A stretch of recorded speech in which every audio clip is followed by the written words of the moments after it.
One bird in the canopy of the Brazilian rainforest here. Oh, hey, look.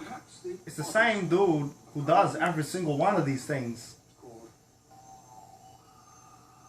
Hey, look. Trees and birds. You know, if you covered your eyes and looked away, it almost sounds like a swamp full of dying frogs. You got the bugs and the pained moaning. The sound is greatly amplified by air sacs on their throats. Hey, look at that. His neck gets big. The surrounding the sacs is so thin that as they inflate, you can see right through them. Whoa! That's not natural. Needs to get that checked out. That's scary.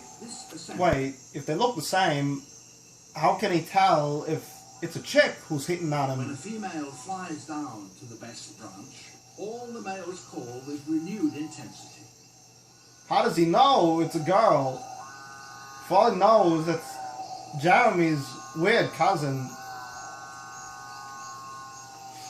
More females arrive. Plot twist.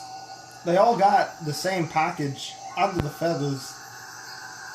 It's a real awkward letter home to mom tonight.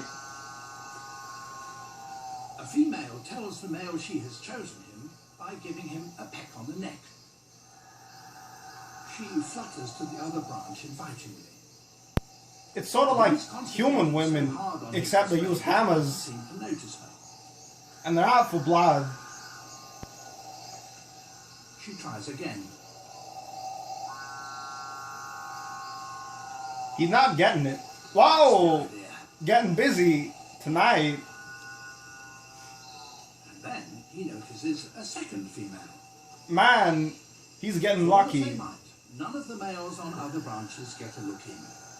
Those poor bastards.